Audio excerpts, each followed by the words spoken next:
ఇసుక ర్యాంపులకు సంబంధించి గతంలో ఘర్షణ పడిన దెందులూరు ఎమ్మెల్యే చింతమనేని ప్రభాకర్ తహసీల్దార్ వనాషి ఓ కార్యక్రమంలో కలుసుకున్నారు. పాత విషయాలను పక్కన పెట్టి ఆప్యాయంగా పలకరించుకున్నారు. కరచాలనం కూడా చేసుకున్నారు. అక్కడున్న వారంతా ఈ కలయికను చూసి ముచ్చటపడ్డారు. పశ్చిమ గోదావరి జిల్లా దెందులూరు బాల సదనంలో జరిగిన బాలిక దత్తత కార్యక్రమం ఇందుకు వేదికైంది. సదనంలో ఉంటున్న బాలికను తహసీల్దార్ వనజాక్షితో పాటు మరికొందరు కలిసి దత్తత తీసుకున్నారు.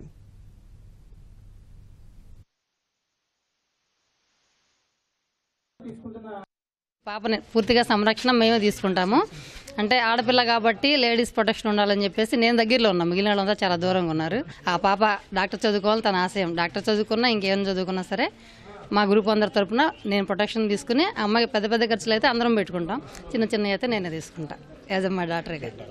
యాక్చువల్గా ఆయన ఇక్కడికి వచ్చేదాకా ఆయన వస్తారని నాకు తెలియదండి.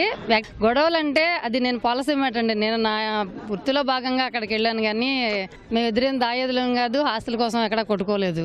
నా వృత్తిలో భాగంగా వెళ్ళాను, అక్కడ ఇన్సిడెంట్ జరిగింది. వెరీ బ్యాడ్ డే అది మర్చిపోలేని రోజు. ఇంకంతే, దీనికి ముడిపెట్టకండి మీరు. ఒక ఆడపిల్లకి మనం లైఫ్ ఇస్తున్నాం అంతే. మంచి దృక్పథంతో నిర్ణయం తీసుకుని మా దెందులూరులో ఉన్నటువంటి బాల సదనంలో ఉన్నటువంటి పాపని ఐడెంటిఫై చేసి వాళ్ళు ఇంప్రెస్ అయ్యి ఈ కార్యక్రమాన్ని టేకప్ చేయడం జరిగింది. మేడం వనజాక్షి గారు వాళ్ళ ఫ్రెండ్స్ అందరూ వచ్చారు, నన్ను చదివిస్తున్నారు. నాకు చాలా సంతోషంగా ఉంది సార్.